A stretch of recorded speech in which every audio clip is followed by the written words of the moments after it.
Welcome to RPG Book Club, the podcast where we play a little bit of a video game and talk about how it makes us feel. I am Sam Allman. I might be Elias Sailor Eli Warren. And I'm Maddy Grace Webben. You put a weird emphasis on the am there, so I was just like, I'm unsure now. And today, we are not playing Subterracore. We're not even watching a movie kind of like Subterracore. We're doing it's nothing. So good. It's so good not playing Subterracore. We are playing an actual Japanese role-playing game. That's right, folks. It is based on a manga. It is made by Devel. If you look at the credits, it's a bunch of Japanese dudes and dudettes. It doesn't have the Halo guy in it, which, okay, I'll admit that's a shame. But we are back. We are playing. So far, I think one of the most normal games we've played on this entire podcast. Yeah, it's like the only second only to Chrono Trigger, maybe. I was thinking second only to Dragon Quest V. I think Dragon Quest V is more normal than Chrono Trigger. It's real good, but Dragon it's Quest like V's kind of weird though. I mean, most of the game, your party is only constructed via monster catching. That's not normal as far as JRPGs go. It's not normal, but I feel Chrono Trigger is weird, so it might be the most normal then. Maybe. Yeah, we haven't. Yeah, this might be the closest to like the platonic ideal of JRPG that we've ever played on this pod, because everything. Yeah, we played Final Fantasy, but it's Final Fantasy X, right? Like, yeah. It's definitely up there. This Chrono Trigger and like Lunar was definitely like kind of a normal RPG, but also kind of weird ass, right? Mm-hmm. Yeah, it was. We've started playing the normal shit now. We got through our weird phase, and now we're doing the normal shit. The problem with us playing the normal shit is it's with this being our quote unquote normal shit is it's all stuff no one's ever heard about, so we're still getting in our hipster card. Yeah. Well, it's because we had D-Squared Moratorium, but the thing is, we weren't going to play the normal Square stuff, because that stuff is way too mainstream for us to ever play. So as long as we were still doing Square games, we were like doing weird-ass Square games. But now that we're not doing Square games, it's like, okay, well, this game's completely normal and not avant-garde or weird at all, but also no one's ever heard of it. Yeah. Funny little combination. But yeah, what we are playing is Brave Story New Traveler for the PlayStation Portable. If you are lucky and you are listening to this in 2018, when we had this game, then you could buy it on PlayStation Network for I think it was like $10. If you're listening to this in 2018, buckle up. How are you doing that? Also, maybe warn President Xi about coronavirus. I would say warn President Trump about coronavirus, but that wouldn't do anything. So he was warned about it in the normal timeline, and it didn't do anything.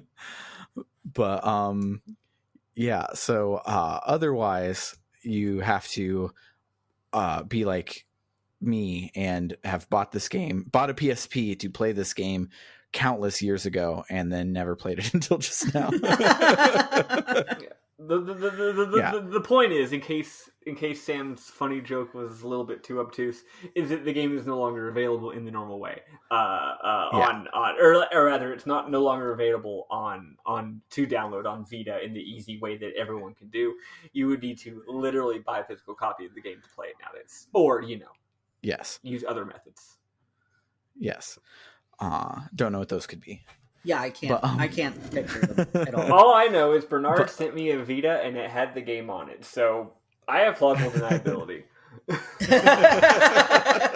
And whenever I hit the menu button, it has some kind of weird other menu than what I normally get. So that's who knows what's up with that? Bernard's looking a little sus.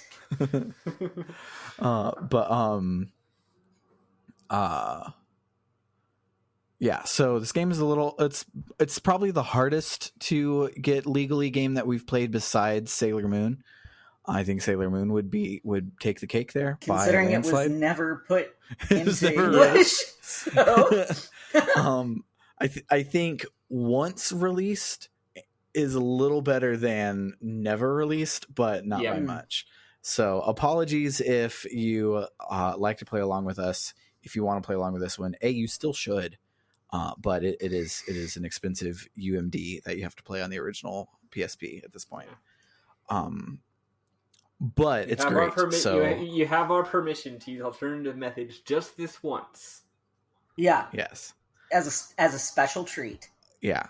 And which, then as a special treat, you should, because spoiler alert, this game rules. It's good. Yeah. And then you should also buy the novel from buy it new from some bookseller of some sort, so that Wait, I thought it was based on a manga. Will get you. No, it is a novel. Oh, nice. Yeah. But yes, buy that at full price new if possible, and give them some ducats, and then plausible deniability your way through this game, because it's great. But before we get to that, I actually have an update. We recorded last week's episode 3 days ago, so we normally don't have any updates, but I do have a very important update. Summer asked me what to order. Marry you? No, I mean, actually, no, she never has. I asked her, but she asked me what order she should watch Dragon Ball Z in. Okay. And I was like, yes. That's kind of a big question, but the answer is Dragon Ball and then Dead Zone and then Dragon Ball Kai up until episode 42, and then Bardock the father of Goku, and then etc., and make your way through to watch all of the things, but the good version of the things that there's a good version of. So not making her watch 291 episodes of Dragon Ball Z, replacing all of that with Kai where I can, but still giving her the driver's license episode, still giving her the Otherworld saga, giving her Garlic Jr. saga, giving her all of the movies, giving her all of the stuff, just not making her sit through Icarus the Dragon, etc. But yeah, so I've been doing that the last couple of days and just cross-referencing and everything, all of the stuff for her to watch everything. I was toying on if I should give her the way that I consumed the media version, like start with Dragon Ball Z and then go back to Dragon Ball, because that's the way it came out in the States, and like try and find American release dates for everything. But then I was like, no, let's just do a chronological thing. And so there towards the end, it gets a little weird where it's like, so you watch Dragon Ball Kai all the way, except for the last two episodes. Then you watch all of Dragon Ball Super, and then Super Broly the movie. Then you watch the final Dragon Ball Z movie. Then you go back to Dragon Ball Kai and watch the final 2 episodes, and then start GT. And so there's this weird thing to like squeeze Super where it doesn't belong and stuff. But it'll be fun, and I'll be excited for her to watch her way through it. And I also warned her that like there now are like 5 canons for this, because the movies were never canon, and then and the filler stuff wasn't canon, and so then they made filler stuff based on the movies, and then referenced that in things that are also canon. And then Akira Toriyama made it even weirder by writing himself a sequel to Bardock the Father of Goku that can't possibly be canon because Bardock goes Super Saiyan. And then he also rewrote Broly to actually fit in canon, but it's happening later. So in this mega timeline she gets to watch the entire original Broly trilogy, which is great, and then pretend it never happened because he gets introduced again in Dragon Ball Super, and you have to deal with shit like that with Dragon Ball Z. I have a question that I might regret asking. But I've heard the name Broly. I have no idea who that is. It's just some guy. It doesn't matter. He's some guy. He's some guy. The slightly more nerdy answer is he was one of the first people to go Super Saiyan, and he does it a little different than everybody else. Oh, okay. And because he does it different, he's kind of like real big and real strong. And he was the main bad guy / kind of anti-hero guy / guy for 3 of the non-canon movies during the original run of Dragon Ball Z. He's one of them big buff spiky haired dudes what fights. Yeah. Okay. Here's the thing about he's like the biggest, buffest, spikiest actually. Here's the thing about Super Dragon Ball. Goku. And I say this with the utmost love for both the series and its fans, because Dragon Ball fans are pure souls, and Dragon Ball fucking rules. And I don't mean that in some weird ironic way. It's a great work of art.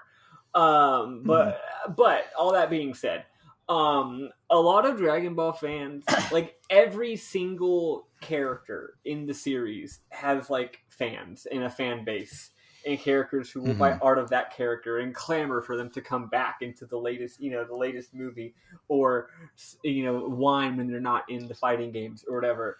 And the thing is, I have no idea why, because most of the characters are like just some guy. So they'll be like, "Oh, Broly," they're like, "Oh, Broly, he's a fan favorite," and I'm like, "How is he a fan favorite? He's just a big, strong guy that Goku has to fight. There's nothing to him. What is there to make him someone's favorite? I don't understand." Yes, I've noticed that too, because I have watched some Dragon Ball Z and some of the original of the Dragon Ball. Like Goku has a personality, Vegeta has a personality, like all of the side characters like Chi-Chi and Bulma and Krillin, great personalities. There's a lot of characters in that are just big buff dude with no personality, except to antagonize Goku. Yeah, it's kind of weird. But yeah, like all the main characters are legitimately great, and if someone's like, "Oh, my favorite character in the whole show is Yamcha," I'm like, that's a little weird, but I respect it. But yeah, if someone's like, "Oh, I fucking love Broly," I'm like, I don't. Okay, whatever. Or fucking Cooler, or like, there's a lot of characters in Dragon Ball. Okay. Yeah. So they're all either a big buff guy or they're like some random wizard. There's also a lot of characters that are just some wizard. Yeah. So real alien. quick, I thought I would look and see if I could go through the sagas and sum them up with Goku fights blank guy, and you can. So he fights short guy, he fights old guy, he fights silver guy, blue guy, red guy. He fights old lady, fights guy with weird eyes, fights old green guy, fights young green guy, fights long haired guy, fights short guy, different short guy, fights purple guy, then fights non-canon guy from anime, fights future guy, fights robot guy, fights green robot guy 3 times, fights ghost guy, then surprisingly Gohan fights crime guy. Love Crime guy. Gohan fights crime guy. Yes, and then it's another tournament. There's a lot of guys in that tournament. A lot of guys. He fights really old alien guy, fights big pink guy, fights little pink guy. Then, He fights the pink guy family for a while. I saw the big pink guy saga. Yeah. And is Frieza purple guy? That's purple yes. guy. Yeah. Yes. Frieza was purple guy. I saw the purple guy saga. But like most of what I recall of Dragon Ball Z, I learned from watching Dragon Ball Z Abridged. Nice. DBZ Abridged is good. I hate to admit. I've only seen the first season of it though. But it's good. It also tracks my the actual plot pretty accurately, despite being funny and silly. But yeah, no, and this has been the podcast. Let's remember some guys. Let's remember some guys. Here's oh my god! I just want to make that podcast now, where we just talk about some guys. And remember them, yeah. Me and Sam have said this many times, but one of the defining things about DBZ or about Dragon Ball is how many of the, at the risk of people at the risk of people thinking that I'm making a joke when I'm actually not, the show kind of has a radical vision of restorative justice. By that I mean pretty much most of the bad guys either become good guys or you never see them again, and only occasionally do they actually straight up die and then are dead. And that's usually because the heroes tried to make them be a good guy and they just weren't having it, right? Like green robot guy. And I will say a lot of the guys do become much more interesting characters after becoming good guys. A lot of the time, I like Vegeta a lot once he. And he became much more interesting after he became a good guy, right? Because it's like, wow, you're still angry and a jerk and annoying, but you're a good guy now. You're on the side of the good guys, but that doesn't mean you're going to stop having anger issues or being a jerk, which is cute. But a lot of the characters that end up becoming good guys. Well, it actually is kind of funny. The bad guys become much more interesting, well-developed characters when they become good guys. But a lot of the good guys become complete non-characters as they recede into the background because the plot has moved on without them. Such as Chaozu, such as Yamcha. Yamcha goes through the entire arc of bad guy to interesting good guy to good guy who's also there now. Yeah. It's so good, but this is not a Dragon Ball podcast. So I'll let Maddy real quick. I'm happy for you though. Yeah, this has been Let's Remember Some Guys, and now moving on to the RPG Book Club. Yes, this is our backdoor pilot for Let's Remember Some Guys with Maddy and Sam. Yeah. Sam just says, "Hey, remember the blue guy?" And I'm like, "Oh, great guy, love that guy." Great guy. Can I also participate, even though I don't remember the guys? You can, remember some guys. We can remember we could talk about we could do Twin Peaks, and you're like, oh yeah, there's Sheriff Guy, there's Detective Guy, Detective Guy, there's Doctor Guy, there's Hotel Owner Guy, there's Sweet Tries to Be Good Guy. There's Forehead Guy. There's Inside fucking James, man. There's Inside All the Time Guy. There's Weird Therapist Guy. Don't like that guy. Yeah, that guy's weird. Anyway, I'm going to briefly give my update. I had an update last week that I actually forgot to share, which is that I got my COVID vaccine, which is really exciting. Yay! I got it on Thursday morning. Very surreal experience. Going to a FEMA camp to get a drive-through vaccine. Very strange. It's like you're in a weird open, just a giant empty parking lot full of cones you have to drive around, and there's just a bunch of troops wearing military fatigues, but also yellow vests and masks and doctor uniforms, and it's very strange. Are they guys that you remember? Oh, there were a lot of guys. There was Soldier Guy. There was tells you when to stop your car. Tells you when to stop your car guy. Tells you whether to turn right or left guy. Doctor Guy. Lady Guy. They're all guys, but sometimes a guy is a lady, you know? Yeah, that happens sometimes. But anyway, it was exciting. And then the other news is that I finally beat A Realm Reborn. Which is fun. It took me forever. I felt like I was the closer and closer I got to the end. A Realm Reborn, do you mean you got through Praetorium? Yes, yeah. Okay. I haven't done all the other bullshit yet. Because at the end there's a lot of credits, and then at the end they're like, in the end it really was A Realm Reborn. Anyway, quick 1 minute review of it. The main story quest sucks. It's just not good. It's not interesting at all. I know everyone says it quote unquote gets better, but I didn't think that meant it was just bad. I don't know. Everyone's like it's one of the best stories in all of Final Fantasy, and I'm like, this part isn't.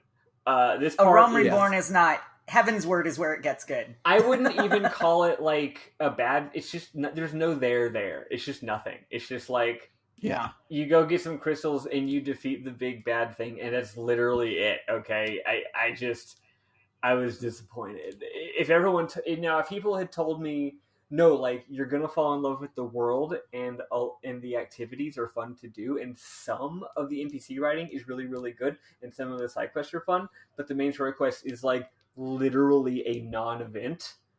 Like if they could had have been told more you that. clear about that, okay, well no one did. I'm sorry. Anyway, the point is, by the time I got near the end, I just not only did I not want to do like watch the cutscenes, I also like didn't want to do the dungeons. I was just like, I don't care. I don't want to go to a dungeon where I don't know what's going on because everyone else in my party has already done the dungeon 50 times. And I just follow them while they do the dungeon. It's not fun. But do anyway. you believe in Eorzea? Anyway, it was really fucking annoying. But everything else in the game I loved, so that's why it took me so long to get through ARR, because I kept being like, okay, what if I went and filled out my hunting log? Or what if I gained 10 more levels worth of fishing? Or what if I did literally anything else except for the main story quest? However, I am pushing through it mostly because I am tired of the same old areas. I want to go to new areas so that I can find more places to fish. Also, I may or may not actually get into botany and or culinary. That way I can have more things that aren't the main story quest to do, because that's how I roll. But yeah, I am pushing through it, and I will say the in-game loot grind type stuff is actually very interesting. I like the way the systems interconnect. It's quite cool. Here's the thing. A lot of this game can just become a checklist. A lot of the game already is a checklist. The game's like, hey, this quest is literally go and do these items on a checklist. And maybe that involves fighting a guy, but it's not difficult or anything. But the parts of the game that aren't checklists, I am not going to turn them into checklists. For example, if the game is like, you need to go get this fish, and if the game doesn't tell me where the fish is, I'm not going to go look it up on the wiki. Because if I do, then I'm just turning the game into a checklist. Does that make sense? Mm-hmm. Yeah. The whole point that's fun about fishing is that you discover the spots for yourself, and then you see what all the different fish are. And then later, when the grand company in Limsa Lominsa tells you that you have a provisioning mission to get this special fish, and then you go into your fishing log and you already have it in your log and you already know where it is because you already explored and found out, you feel really good about yourself. Or alternately, it says that the fish appears in this river, and you're like, oh, I know where that river is. And then you go to that river, and you just fucking do mooching, and you figure it out, and then the fish is called a trout, so you equip the lure that's good for trouts. Like, that's fun. And if I just went on the wiki, and it was like, oh yeah, go to this one spot and mooch a carp, I'd be like, okay, well now I'm literally just following a list of instructions again, which is annoying. So the point is, FF14 rules. But boy, you gotta push through the dungeon sometimes. I am H. Yeah. Oh. Yeah. The one thing I did like about the main quest of A Realm Reborn is the whole game you're doing World of Warcraft dungeons, and that's fine. But they squeezed in somehow in the trappings of a MMO, a Final Fantasy dungeon there towards the end, and that blew my mind because I had never seen Which one? That sort of thing. It's the one where you're like hijacking Magitex and you're breaking through the whole compound. Praetorium. See, that was lame. No, not Praetorium. Castrum Meridianum. Not the. It's not a actual like capital D dungeon for Final Fantasy 14. You are inside of the place of a castle, and you are assaulting the castle. Oh, you mean that part? Regular quests, yeah, that part's dope. Stuff like that. that. Yeah, that part. Yeah, Yeah, I know what you're talking about. I thought that was really cool. Where it was like it was a Final Fantasy dungeon that they constructed out of quests. Okay, yeah, Praetorium was lame. That's Praetorium was lame because I got out in Mordona. Praetorium was lame because I got turned around at one point, and then I was behind the rest of the group. And then what kept happening was the rest of the group kept activating cutscenes. So they kept like activating a cutscene, and then I watch a cutscene of my character walking into a room and dramatic stuff happening, and then it goes back to the gameplay, and I'm meanwhile 5 hallways behind, and then I eventually catch up, and I'm like, oh, this is where that thing I just watched happened. This is dumb. Anyway, that happened to me too. That's the problem with new players coming in, because the ones who have done Praetorium over and over and over just barrel through it. Yeah. Like there are points where they won't even attack the mobs. They'll just have you. Oh, that was the entire just time. going Everyone just through ran to the through next the entire part. thing, didn't fight any enemies. And that's just so far away from the way I play video games. I mean, y'all know me. I play Yeah. games Mhm. really slowly. But when I get to a dungeon, I want to poke around every corner, and this game just does not let you play that way. Because if you do, the people you're Yeah. playing with are going to get really annoyed at you. And it's like, Yeah. I'm a new player. I don't love this game already. But if I play the game I want, the way I want to play it, all the veteran players are going to get mad at me. So it actually used to be that those cutscenes in Cassia Meridianum and Praetorium could be skipped. I noticed it was Which- weird they were unskippable. Yeah, they're unskippable now because a lot of newbies were getting left behind because they're trying to watch the cutscenes, That makes sense. and meanwhile, all the vets are just skipping past Barreling everything. through, yeah. So they, And they're getting mad at you for there watching is the cutscenes. actually, there is actually a trick that some people will do that involves disconnecting in order to skip cutscenes, which Oh is my God. also incredibly annoying. Buddy, if you're especially when doing there's new roulette, people in there, but yeah, like if you're doing Yeah. Castor Praetorium, know what you're getting into, and like read a book, yeah. or like wash dishes. I've called it YouTube the dungeon. Yeah, But know what you're getting into, you know. I will say, be prepared for a lot of post-ARR pre-Heavensward quests that are fucking pointless. Like, No, I let's find Tataru a job. It's dumb. Well, here's the and thing. they I even, actually like, they pared it a lot down of the dumb some. stuff, though. It's actually when the game decides to be like, okay, no more enjoying the fun characters. Now we're gonna do it. We're gonna invade the place. Here's 10 missions worth of preparation to invade the place. That's the part You might where I enjoy get find bored. Tataru a job. That's the parts where I get bored. Whereas it's like, here's a little, like, yes, it's annoying that you have to do it, but here's a little side quest involving a named character, and the writing is really cute. I'm like, this I'm down for. It's, it just comes down to, if the main plot is boring, then anytime they make me focus on the main plot, I'm going to be bored. Whereas if they're not making me focus on the part that I think is boring, then I like it. Even if it's still technically the main story quest. Does that make sense? Yeah. Anyway, whatever. Here's the thing. Heavensward I is thought good, I though. was going to be giving a quick explanation of my feelings, but I forgot that the two of y'all were going to have y'all's feelings, and we're going to have this big talk because FF14 is very important to everybody. Yeah. Let's Anyway, remember all the point guys is, in even though I FF14. literally just... Oh my god, no, there's way too many guys. We cannot remember all the guys. There's so many FF14. guys. Way too many guys. Anyway, the point is, I just bitched about the game for a straight 10 minutes. It still rules, and you should still play it. It's just kind of a dumb concept. Sometimes it's just like, this isn't working at all. I don't see any way that this could work in the context of an MMO. Like, there's no way it could work. So it's not really their fault it doesn't work, but also, it still doesn't work, and it's dumb.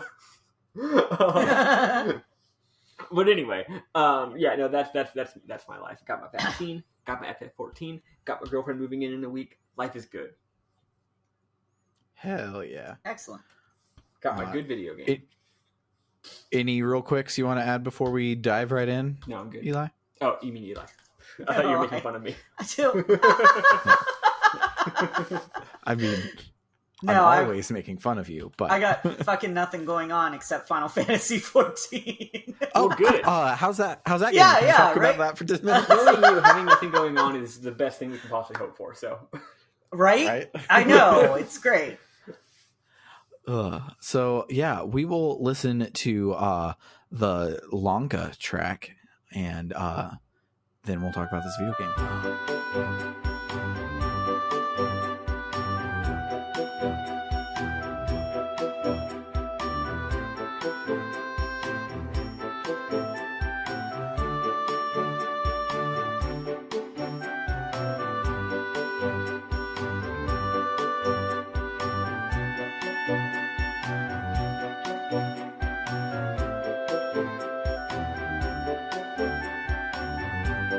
alright, so we turn this game on. I will say, just heads up, if you're going to play this game, you should probably do the thing that I didn't do and still haven't done, though it's on my to-do list.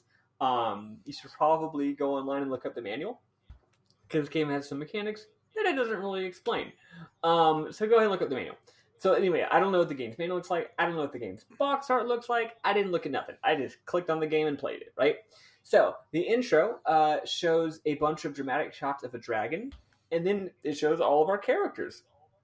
The intro video makes it seem like the lead character's name is called Traveler, which is funny because he does have a name, but you also can rename him. So I guess sure he's the Traveler.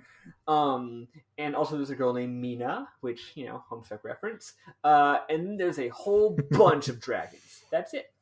So then we get to the main menu, where we already know that we're in for a fun time because the options are new game, continue, and Goldfinch Wire.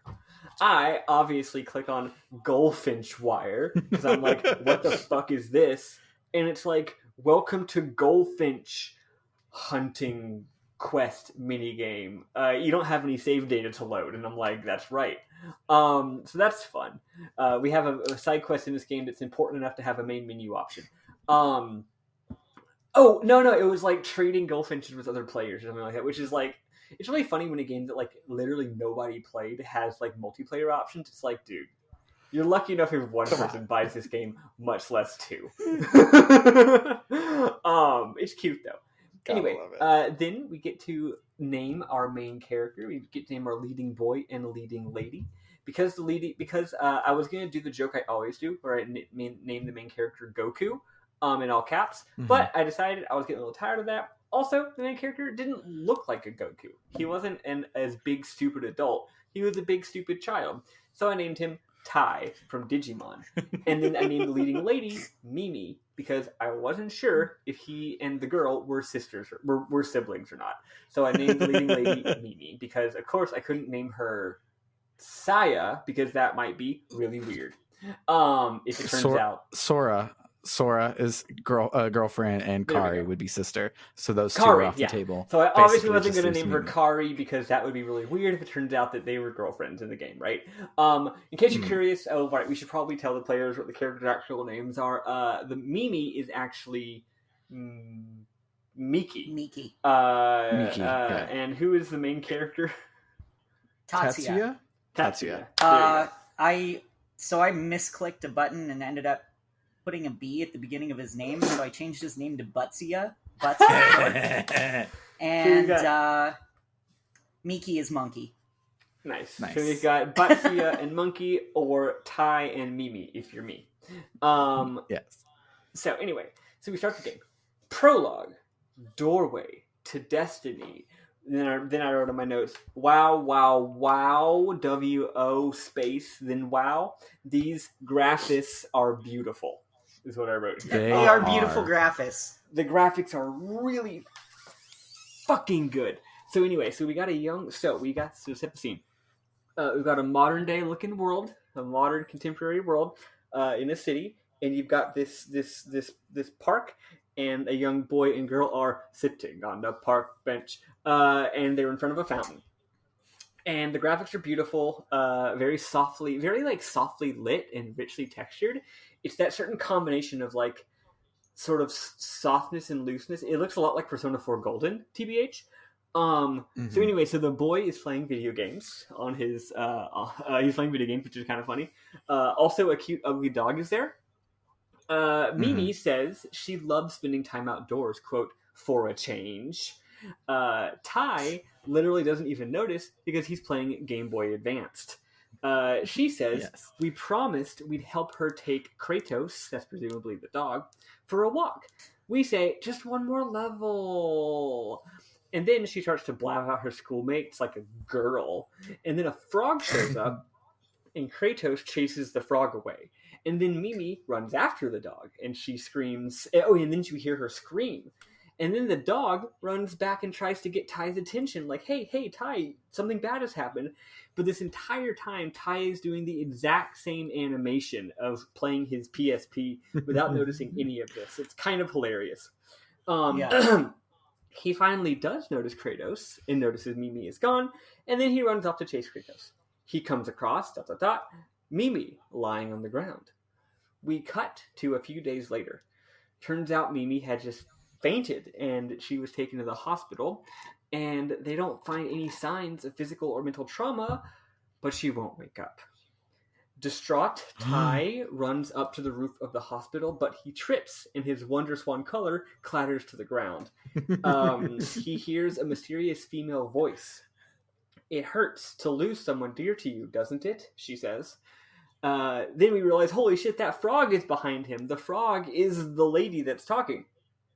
The frog then says a lot of words. This game is very wordy, and not in a bad way. I love the writing of this game. We need to look up who did the localization and give them a shout out. It's really good. But sometimes the writing is a lot more than necessary, so I'll just condense it. The frog says that if Ty wishes to save his sister, he needs to go on a long and arduous journey, basically. He says, that's right, this is an isekai story. Time to go on a long journey. So then the frog gives you a thing that I didn't get the name of earlier, so now I'm going to scroll forward to when I did get the name of it. Sorry, give me a second. It is the Traveler's Mark. That's what the frog gives us. Mm-hmm. So the frog gives us a Traveler's Mark and says, hey, you got to give the Traveler's Mark to the Watcher. And then a big door shows up. It's the door of Porta Nectere, and we go through the giant door, and that's the prologue. So then, Chapter 1, Lao and the Cave of Trials. Cave of Trails. Is what I wrote. So Ty awakes in a foresty JRPG-ass village. The music is fantastic. We walk slightly north and talk to a, quote, goldfinch. It's a cute little bird. The goldfinch reminds us to always inspect pots for treasure.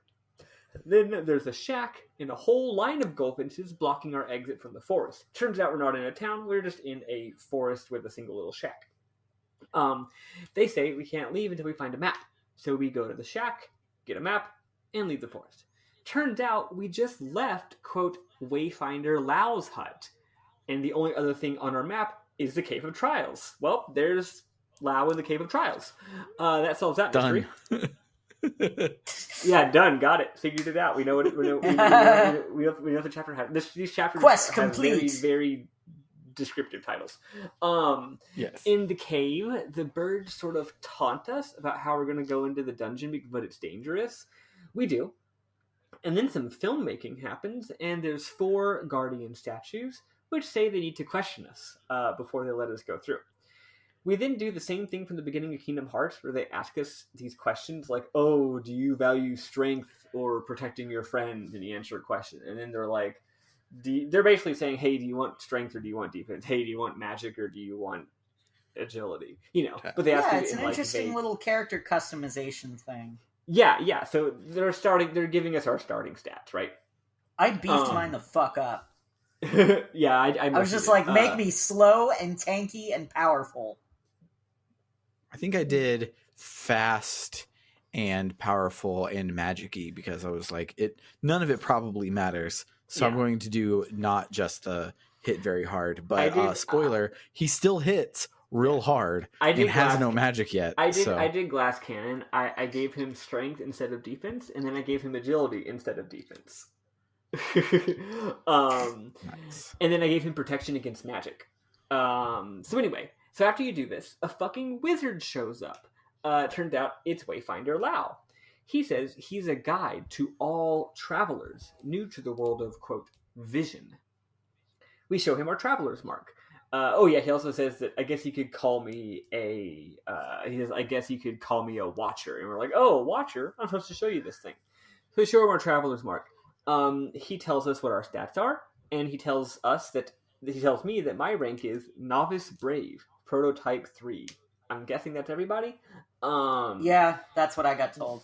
Interesting wording. But probably. When I see Prototype, I'm like, okay, is some Xenogear shit going to be happening later?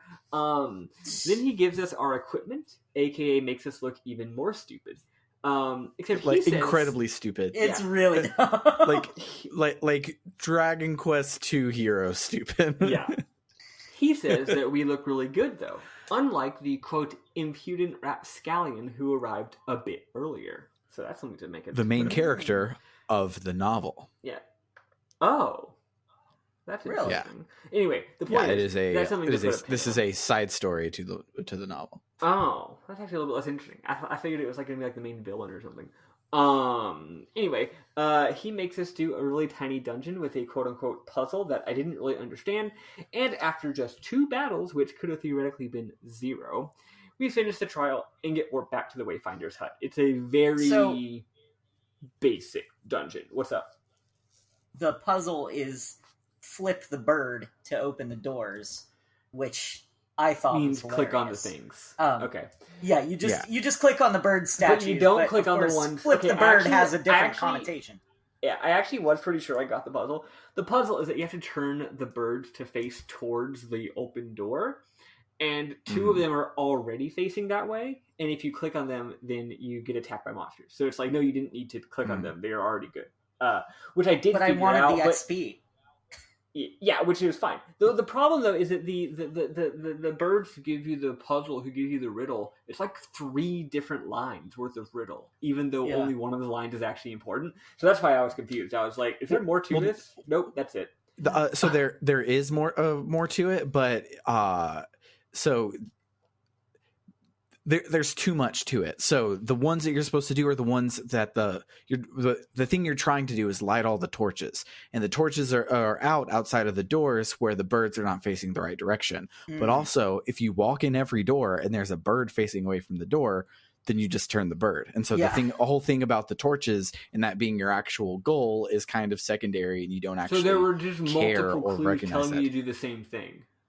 Yes, that's why it was so confusing. Anyway, the point is, I got through it easy. You just go and click on everything, and then you're done, right? You can have between 0 and 2 battles, which are very, very easy. 0 and 6 battles. There are 8 doors you could go through. Oh, I guess I didn't do all of the unnecessary ones. There were 6 doors that I saw. Were there really 8? I think there's. I don't know. I thought I went through every single door. There's a lot of doors. 2 of them gave me battles, but whatever. Maybe I lucked out. So anyway, we finished the quote unquote trial. And we get worked back to the Wayfinder's hut. He says, good job. Now you get some lore. So the world of vision was created by the great goddess of destiny.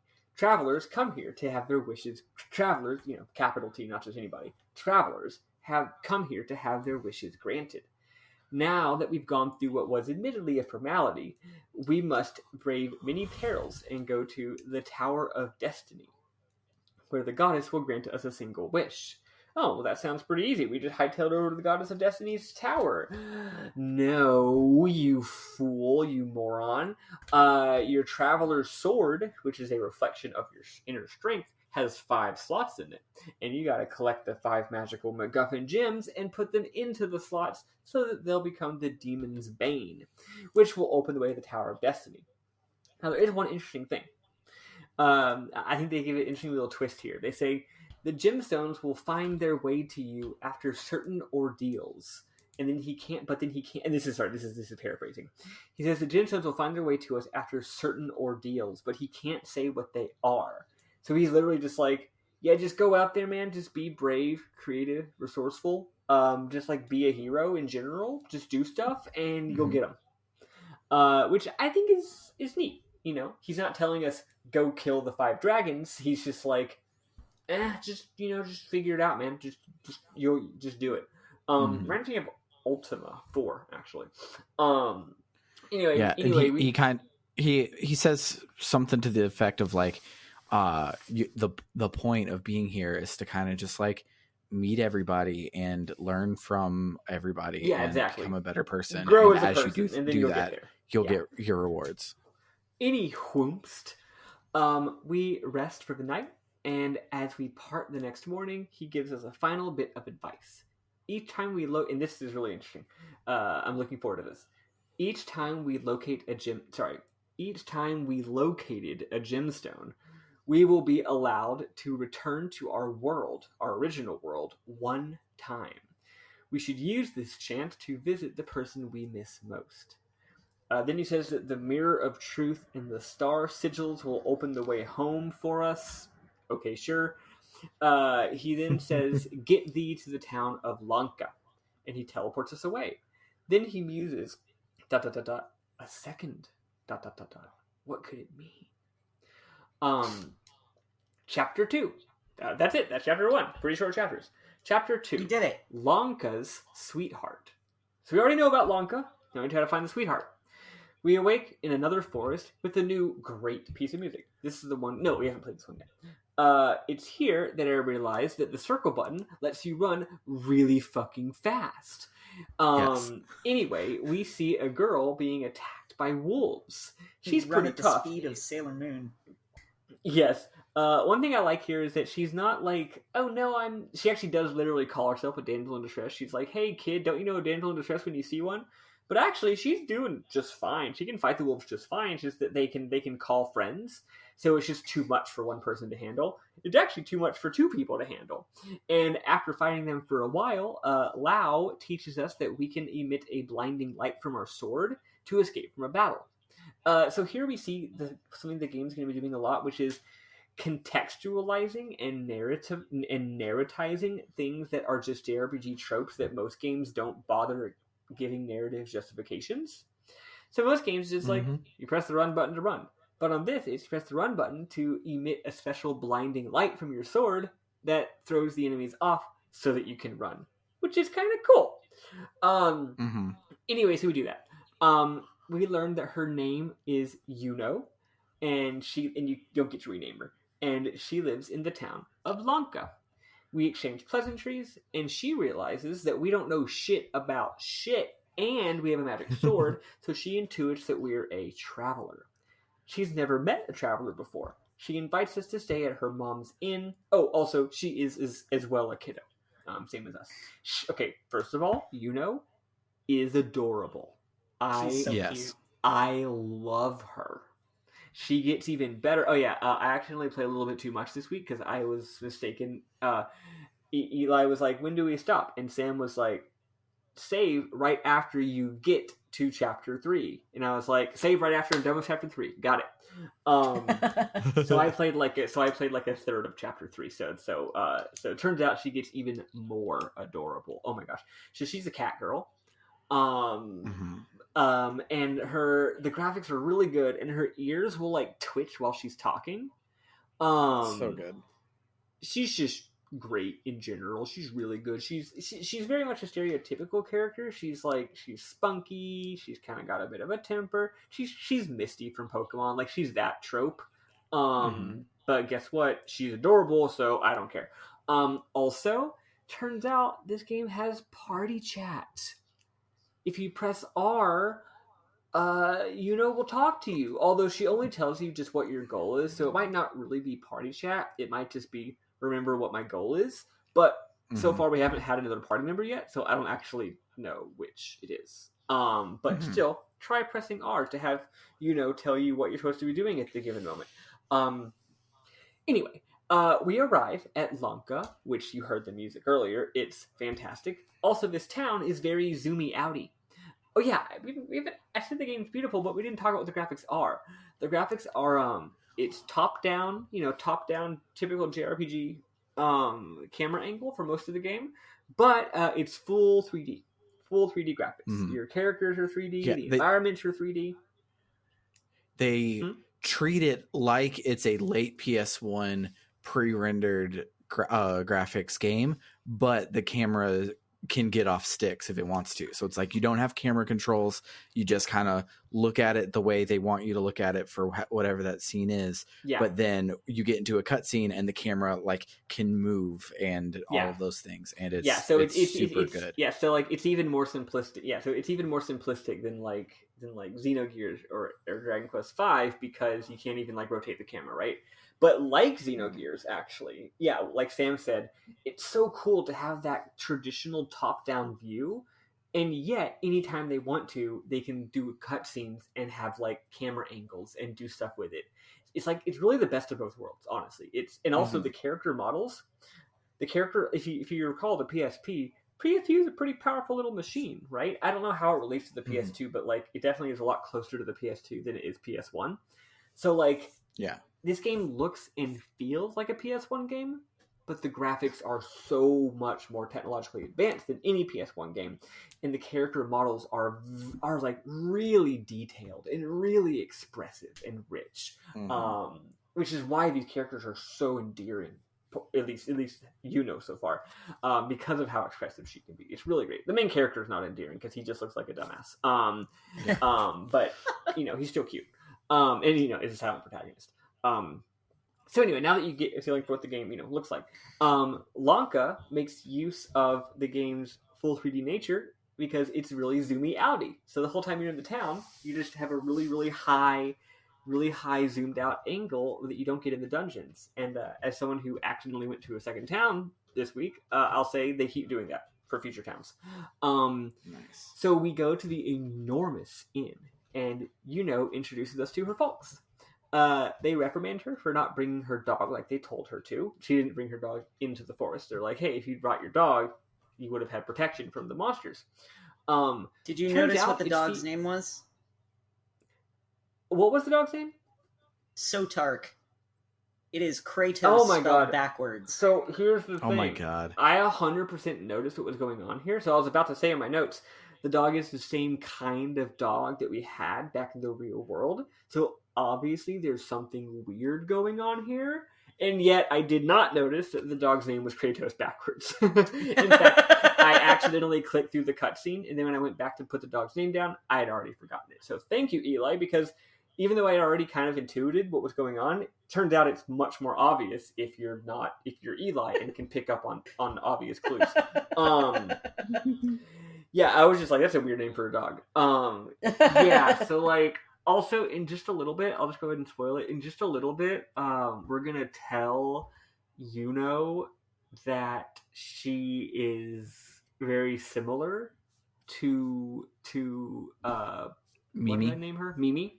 To Mimi, which means there's definitely some Terranigma thing going on here, and I know that neither of y'all have played Terranigma, but in case any of y'all out there have, Terranigma has some a character that you meet that's a duality version of another character. I'm saying there's some Twin Peaks stuff going on. Okay, we got some tulpas up in this bitch. So yeah, I'm really interested to see where that goes. So anyway, when she tells her parents that we're a traveler, the dad excitedly starts asking us all these questions, and then the mom is like, "Stop being rude." And then we go out so can show us around the town before dinner. Okay, so town stuff. I'm not going to read all the town stuff, but I'm going to read some of it, and also we have plenty of time. So, we're almost done. So, this continent is governed by the United Southern Nations, the USN, which are the quote-unquote nations of Nacht, Bog, Sasaya, and... wait, hold on. Let me scroll down. Sasaya versus Sakawa. Okay, never mind. I was confused. I was going to make a joke about how each quote-unquote nation is just a little town, but it's actually not true. Never mind. Sorry. So yeah, Nacht, Bog, Sasaya, and Arikita are the 4 nations. There's a race or group of people called the, quote, Highlanders, who are descendant from the, quote, fireworms, aka dragons.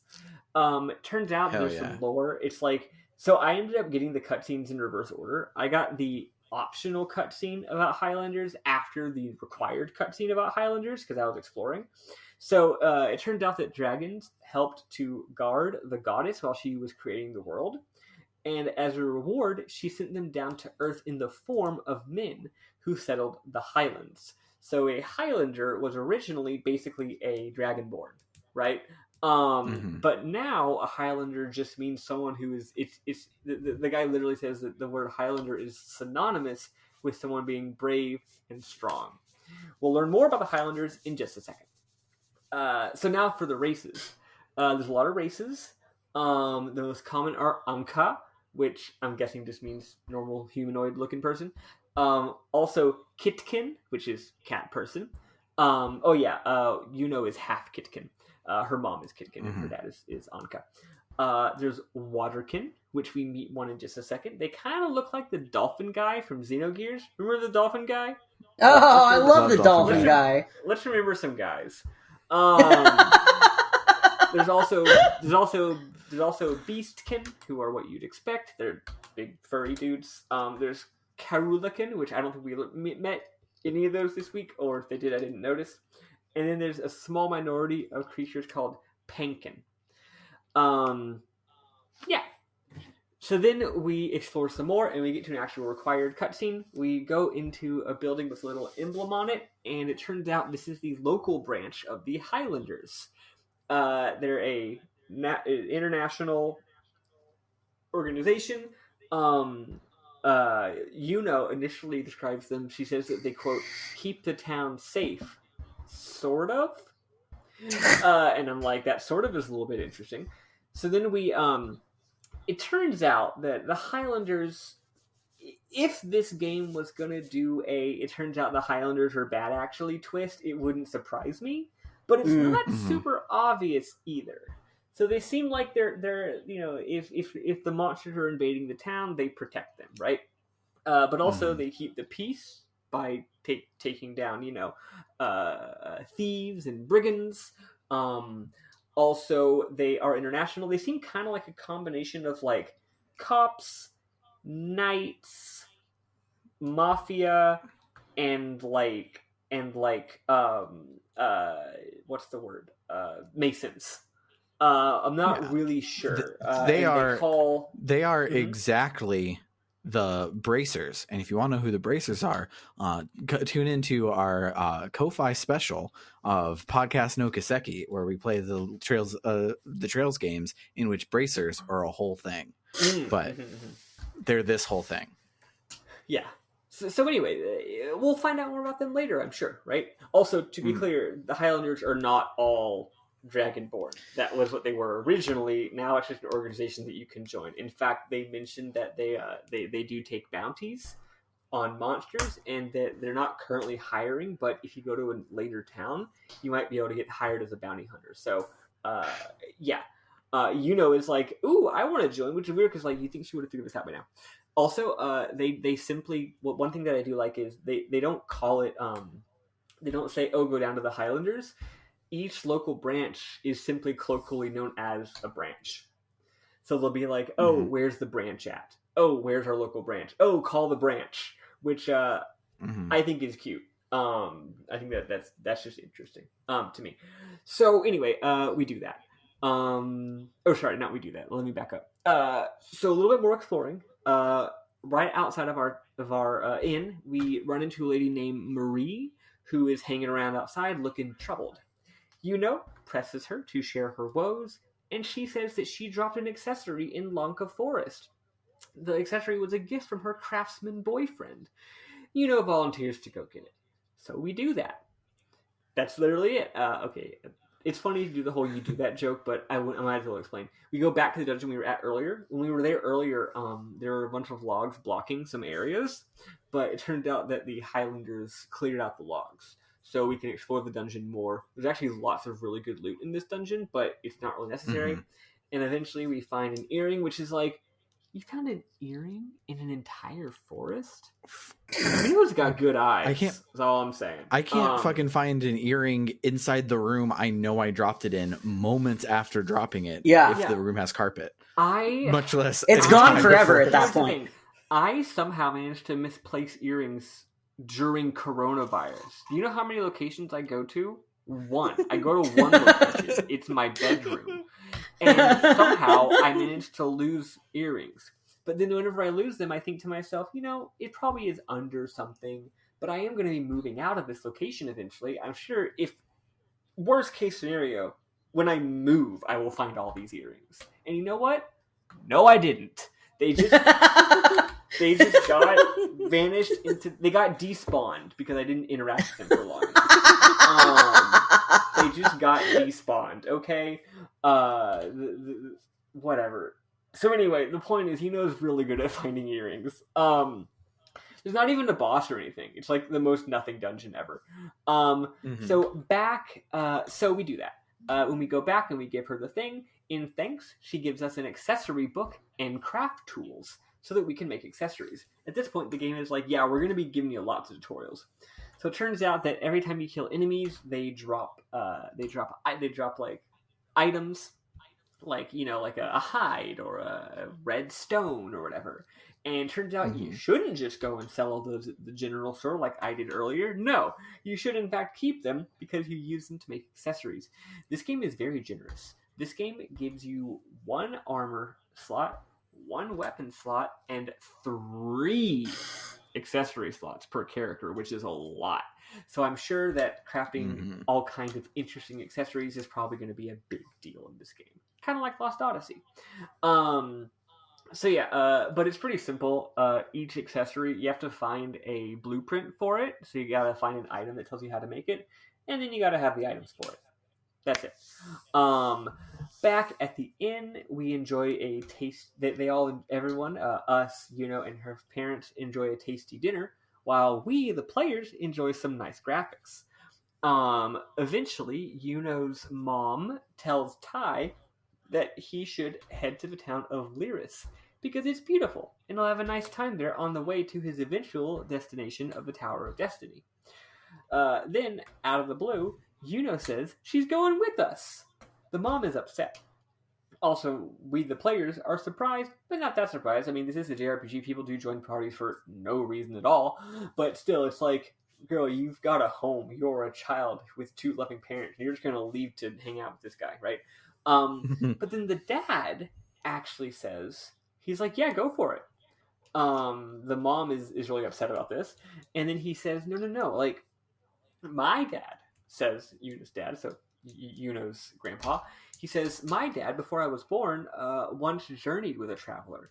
And he told me that if I ever meet a traveler, I should drop whatever I'm doing and go follow them, because the journey will give you something amazing. That's paraphrasing, but yeah, he's like, you'll get something really valuable out of the journey if you go with the traveler. So you should do it, he says to Yuno. So we stay the night, and in the morning, the dad gives Yuno her grandpa's good luck charm. Before we exit the city, Yuno asks us, she's like, hey, before we go, I gotta ask you something. We're like, what? And she goes, what is the wish that you want granted? So we tell her, and then after we tell her, she realizes it's a really sad story. So then she, like a normal human being would, she feels bad for bringing it up. Sometimes you're like, hey, how are you doing, man? And they're like, oh, I'm doing shitty. A bad thing happened. And then you're like, oh, well, now you're all depressed because I asked about it, right? So she feels bad for bringing it up. But she says, I had to ask because I wanted us to really feel like we were in this together. And then she asks, what's Mimi like? And we can, we, the silent protagonist, say without a dialogue box that she's a lot like Yuno. And she goes, what? She's a lot like me. What does that mean? And here we get to pick one of 2 things. We can either say, and they're both dangerous. Neither of them are safe, non-dangerous things to say to someone. We can either say you're both bossy, or we can say you're both kind of cute. Which, spoiler alert, those are the same thing. Anyway, I told her that she's bossy, and the way it works is I literally click you're bossy, and as soon as I click the option, he presumably, as an protagonist, says you're bossy, and then his character model turns around and bolts. Yeah. And she's like, what do you mean bossy? Get back here. And she runs off, and that's the end of the cutscene. Did either of y'all pick the other option? I think I picked that she was cute, but I don't remember exactly what happens. I think she was just like, oh, teehee, why would you say something like that, Baka? I've been playing real sassy this time. So yeah, I told her she was bossy. Yeah, I've been playing kind of an asshole as well, because I don't know, that's just, I mean, literally the first cutscene we get of this kid is him ignoring his sister to play ignoring his sister to play Engage, right? Wait, Miki is his sister? I thought they were friends. The hospital, when they went to the hospital, I thought they said sister, but I could be wrong. I could have misread that. It makes more sense if you know its alternate universe version of Miki, then it makes sense that she's not the sister. That way she can say things like "you're kind of cute." So okay, well, whatever. The point is, the first meeting we get of the main character is him, fucking off to play his Game Gear. So yeah, I've been playing him as a bit of a jerk too, which is fun. But he'll go through an arc, right? So anyway, that's it. That is the end of Chapter 2. And then we see the name of Chapter 3. Don't worry, I'll repeat it next week. But technically it did happen this week, which is that Chapter 3 is called A Gentle Heart and the Mirror of Truth. So I'm guessing within 10 minutes of starting, we're going to meet someone with a gentle heart, and then 5 minutes after that, they're going to tell us to go get the Mirror of Truth. Yeah. It's not going to be subtle at all. Yeah, that's the first 2 chapters, plus prologue of Brave Story New Traveler. Let's listen to... what track should we listen to? Forest music. Yeah, let's go ahead and do the forest music because it's great. I was going to say get the battle theme out of the way since it's actually not that good, but the battle theme will be here forever. We might never hear the forest music again, so you should definitely go ahead and play it.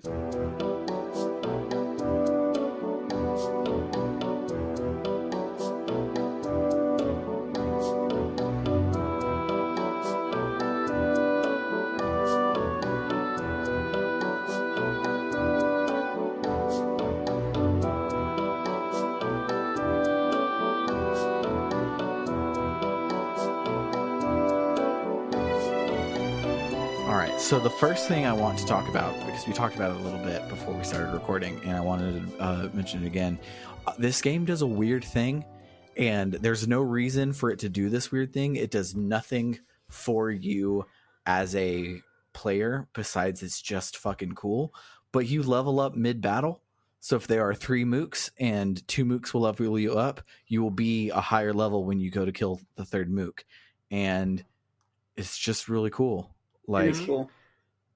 like you can't plan around it, because like if you were like almost to the level where you would be level 5 and to face the next boss, you would just fight one more random battle to level up and then go face the boss. It's like you can't ever plan on that doing anything, but so all it does is like a windfall if you're not paying attention to what your level is, and you're just like, oh, I'm going into this fight, oh, now I'm a badass because now I'm a level higher and I'm going to win this fight more and better. And it's also if you come across a particularly hard fight and your party members are dying, you're still getting experience despite, like, even if someone's dead at the end of it, you're not just losing out on all that experience because you're dead. That's true.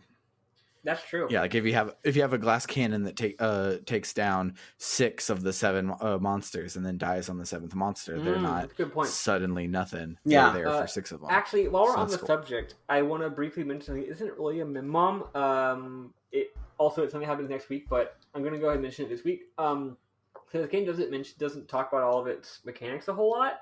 It's got a few. Mm-hmm. Actually, wait. We haven't even talked about how the battle system works. I'm going to very quickly give a quick rundown of the battle system. Don't worry, it's very simple. Also, I guess this is something I like about the game. I'm in Mom. I really like how the game does Dragon Quest style first-person viewpoint when you're selecting your moves. Like, if you play a Final Fantasy game, you have a third-person view of your characters and their characters lined up in a line, looking at each other, doing their animations. Whereas Dragon Quest is in first person, where you just see the enemies, and when you attack them, it's just implied that you hit them.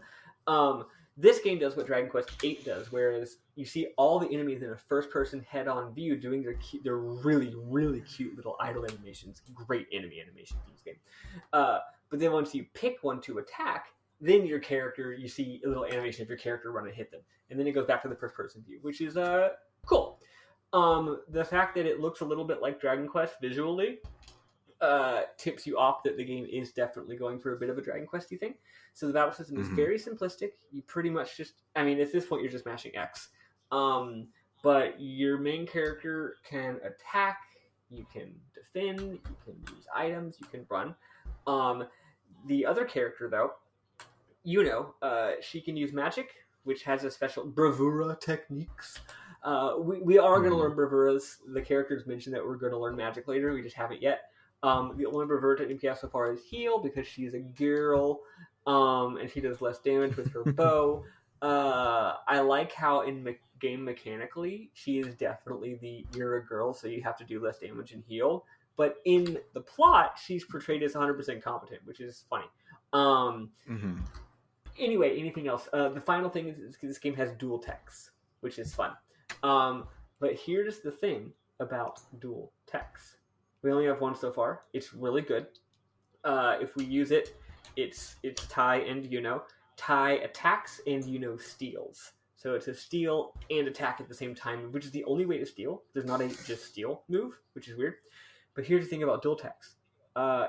It only uses the character who is the character you're currently controlling's turn to do it. Which makes no sense. But, so when it's Tai's turn... Sailor Moon style. Yeah. So when it's Tai's turn, he selects the steal hit move with Yuno, and then he hits them and Yuno steals. And then when it's Yuno's turn, she can select the dual tech with Tai, and she steals, and Tai attacks. You can do it both times, which again does not make any sense. It does use MP both times for both characters. Final thing, this game's MP is called BP, and it goes up when you attack. So you're self-replenishing, which is really cool. Every time you attack, your BP goes up, so you can be very freewheeling about it. It's very, very modern kind of game. It's not, even though it looks like Dragon Quest, it's actually a lot more modernistic in its design. And then the final thing is that if you attack consecutively, it says how many times you've attacked in a row, and a little multiplier counter counts up, like starts off at 1, and then it's like 1.1, and then it's like 1.2, then it's like 1.3. That is how many BP you get every time you attack. So if you attack a bunch simultaneously, you get more and more benefits from it. It might also like do more damage or something. I don't know. But as far as I can tell from what the NPCs in the game told me, it at least having a high combo makes you get more BP. So it encourages aggression by attacking a bunch in a row instead of stopping to heal or whatever, which is cool. Okay, thought I would give an overview just so that y'all have any idea what kind of game we're playing. Also, that kind of covered some things that I like about it. But here's the thing from next week that I do not like. This sucks and I hate it. It's not really a big deal for the record. I'm just being extra. Whoever deals the killing blow to an enemy gets more XP than the other party members. I always liked that. Hate that because I like to keep my party members at the same level. And now I'm going to have to be like, oh no, what if so-and-so is getting under level because she never gets the closing hit?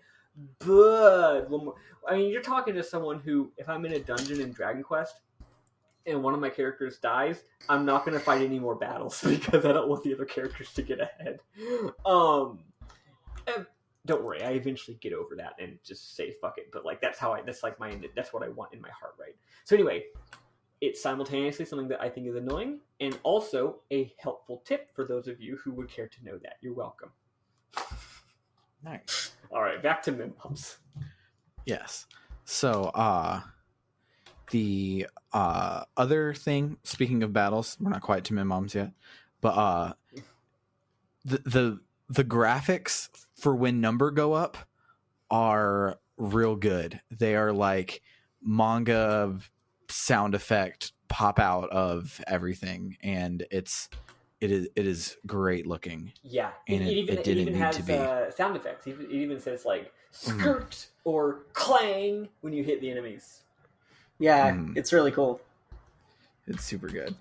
But the other silly ones I had is there's a random guy in Lanka. His name is Troon. And you talk to him and he goes, "I say, you seem woefully lacking in the bird department." I'm like, what the fuck? And the fuck does that mean? He's like, wait, are you not? Have you not heard of us? The social network of bird lovers, aka snobs? Sure, you've heard of us. Yeah, that part's really good. It's so good. Is he saying then that the bird is the word? Yes. God. I mean, everybody has heard about the bird. Yep. Yeah. I also loved I love a whole lot. The way she just phrased, she's localized incredibly. She's so adorable. So her parents are like, where the fuck are you? You've been out for so late. And she's like, yeah, I was attacked by some wolves. I thought I was doomed, but then Tatsuya came along and saved my biscuits. Yeah, that was a cute line. Yeah. And then the last thing I had is just kind of cute. She asks you where you're from, and you say that you're Japanese, and she goes, Japanese? I've never heard of that one before. And I'm like, oh yeah, isekai. We're here for all of this stuff. Our silent protagonist is going to silently say the word Xbox or something, and they're going to be like, what the heck's an Xbox? And I'm ready for it. Love that shit. What about you, Eli? So this game got its hooks in me real early with the frog lady, because so when the frog lady's like, now rise and fulfill your destiny, you can choose to rise, or you can say, but I'm scared. And she goes, true, you could turn off the power on that machine you're holding and forget it all. And I love a self-aware game. I just love it so much. And so I was like, all right, I'm here. I'm doing this. I'm going to adore this game. It's funny, that line made me think, and that's not the first reference there's been to that. I mean, that's the first obscure, that's the first overt fourth wall breaky line. But earlier in the game, when Mimi is giving you 1-4 for being a lazy dumbass, she's like, you know, I know in your games that you're always playing, there's these big heroes that save the day, but in the real world, like, if you want to be like that, you gotta, like, be a man and, like, walk the dog, right? Yeah. Given those two lines, I really thought the whole isekai thing was going to be like, he gets sucked into that game he's playing, like Final Fantasy Tactics Advance, and the fact that that wasn't what happened was funny to me. I was like, oh, the game is just a metaphor. He goes through a magical door. He doesn't get sucked into his video game. Yeah. And the line that the goldfinches give is, flip the bird if it's sunlight you seek. And I'm just like, so do I need to just like give the sky the finger? Is that what's going on? Let's see. The first thing that Lau says to us is, what a peculiar turn of events. And I immediately got, it seems you've met with a terrible fate vibes. Right. Which is from that kind of game, at least so far. Yeah. Which is from Majora's Mask, by the way, for anyone who hasn't played it. Which I don't know who hasn't played Majora's Mask, but, you know, I'm sure someone. Let's see. Oh, and I think Yuno said this. She said something about travelers coming from the real world. So, is this world not real? She said real world.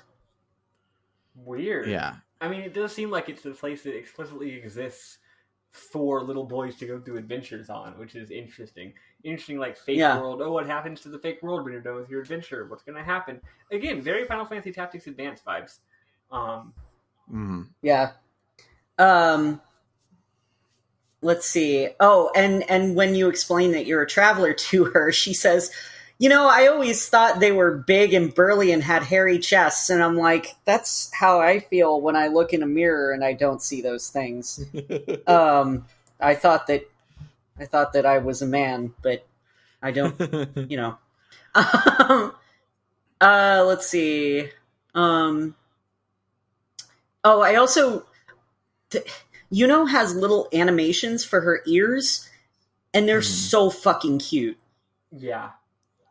Ugh, they're adorable. Again, these little 3D models are beautifully modeled, beautifully rendered with their soft lighting, and beautifully animated. Yeah. Oh, and then my last one is when Yuno wants to join the party, you have a couple of choices. I don't remember what the nice one was, but I went with the sassy one, which was, why me? And she just goes, she's just like, oh man, you mean, why am I so lucky that I get to hang out with you?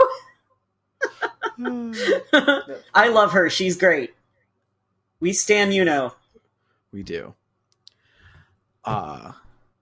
So this is unrelated, but kind of related, tangentially related. So I've been listening, as I said a couple weeks ago, that I've been listening to a lot of the Insert Credit podcast, and there was a question on one of the episodes. They're like, "What are losing by the fact that our last real handheld console for this the Switch is kind of it's like a regular home console. It's not like purely I think about this question handheld." And one of the things they brought up is they were like, well, the handhelds were always a generation behind. So you got people with like all of the things that you've always wanted, like, oh, I love Super NES RPGs. I just wish they had modern conveniences. Those always happened on handhelds because they were an old, the old hardware. So like, for example, Golden Sun is a Super NES RPG. It's just on the Game Boy Advance, so it has more modern things on it. And Brandon Sheffield mentioned that the DS was just a more powerful N64, and the PSP was kind of just a PS2. And this game is very much we've been making a lot of PS2 games, and so now we're going to like keep the spirit of the PS2 alive, but do different weird shit because we've moved on for that. So it has a lot of aesthetic things that happen in PS2 games. Kind of feels like a PS1 game is a PSP game. It just fits in this weird post PS2 idea. Yeah, the problem with the technology being reinvented every 5 or 6 or 7 years is that game development techniques and methodologies and even design trends are also constantly getting reinvented, and you can't really go back. Like you'll have an idea of a certain kind of game, and it gets iterated on and improved as multiple people make the same kind of game for a couple years, and then that's it. You don't get any more iteration because they stop making that kind of game and go on making a new kind of game, right? So yeah, by having the portable games, you have a longer period where all the people who are making those lovely PS1 games can continue to iterate on that style of design for another 3 years on portable consoles. And yeah, we don't have that anymore. I mean, we do if people do it very intentionally in the indie scene. But it's a big shame. Although I will say, I did just look up the translators or the localizers. I think it's just it's some company called. I had to do this. I couldn't find it online, so I had to do something very scary, and I hope that y'all appreciate me. I had to watch the game's credits. Wow! So I just skipped through the credits without spoiling myself, and I didn't spoil myself. And I found out that the credits is annoyingly just some company called 84 Limited, and there's a bunch of names I never heard of. So I'm not saying they're not important, but I'm saying we will shout them out at the end of our series because they're just some guys. Okay. And then we'll remember those guys.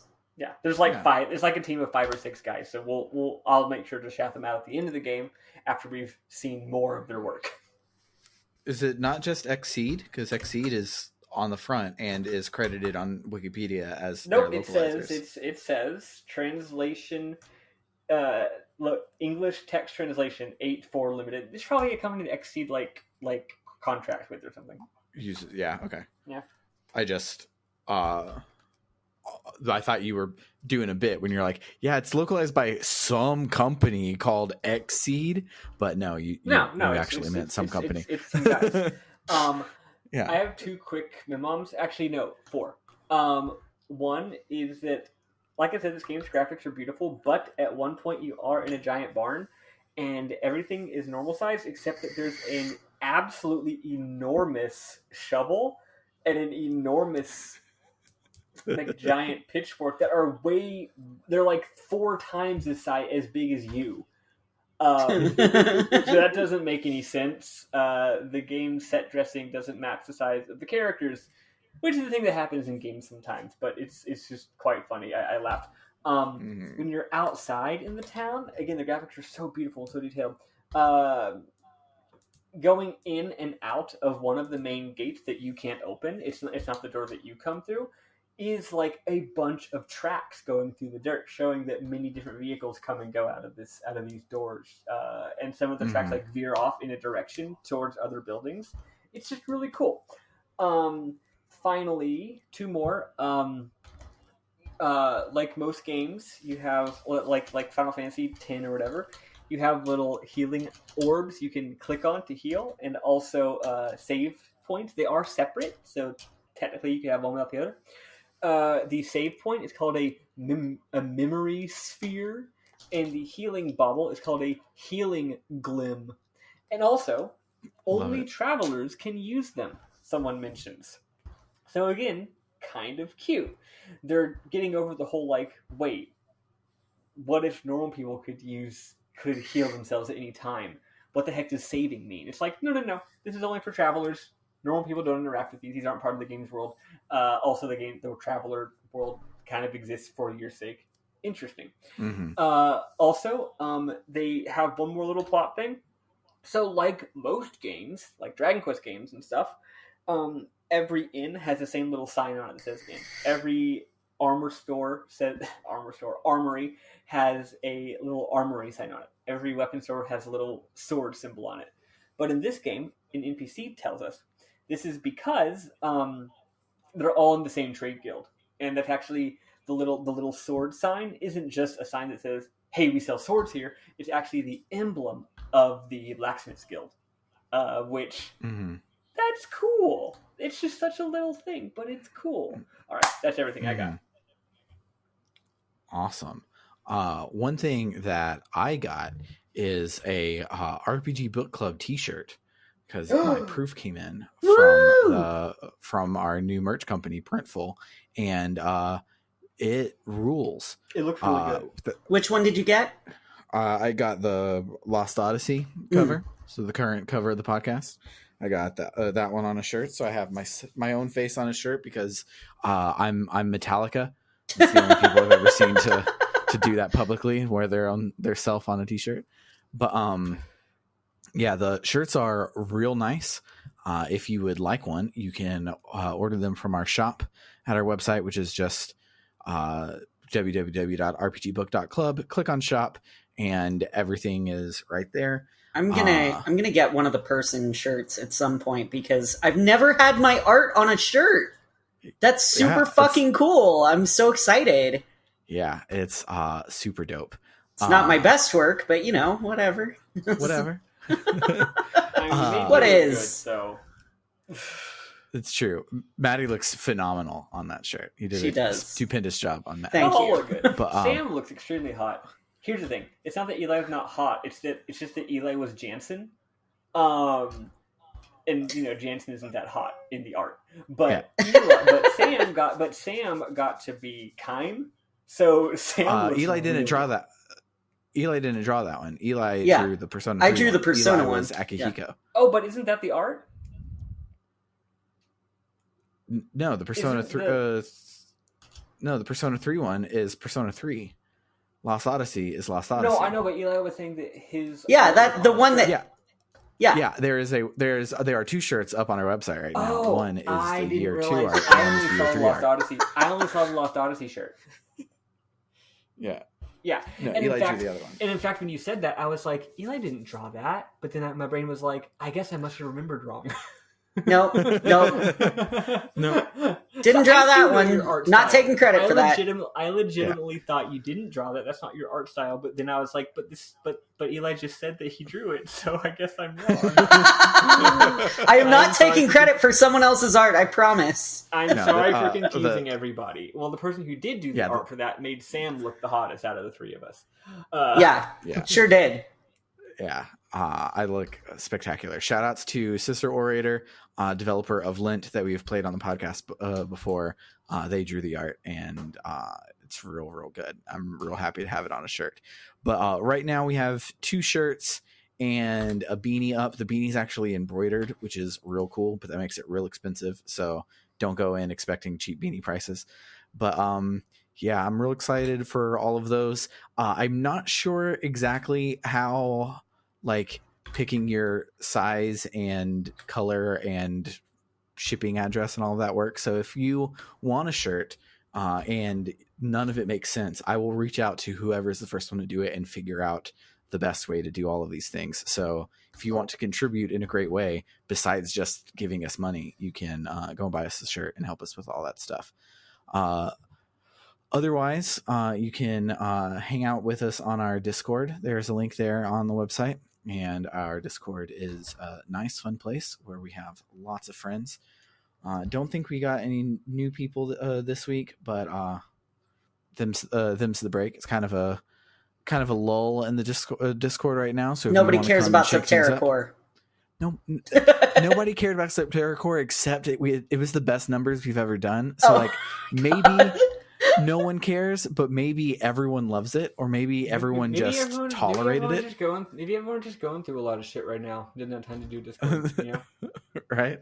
And that's probably the truth. But if you want to come and hang out on the Discord, we are all really responsive. There's just nothing new happening besides Nintendo Directs. So if it's not a Nintendo Direct day, it's kind of real quiet. But yeah, come hang out with us. We're all fun, and we love all of you. We did recently unlock our playthrough for The Last of Us, so that'll be happening soon. We also owe a commission for Dandy Dungeon. We're just trying to beat that game because that game is it's real short, real bite-sized, but also kind of takes a while to get through. You can't really binge it that much. So we're making our way through that one. That episode is coming soon. Lots of cool stuff. If you want to follow all of it, our website, again, is www.rpgbook.club. But other than that, we are done with tonight's episode. So I am Sam Allman. I am Elias Sailor Eli Warren. And I was going to do a cute little clever sign-off, and then I realized it's from next week. So never mind. You'll hear it next week. Toodaloo! Toodaloo, folks.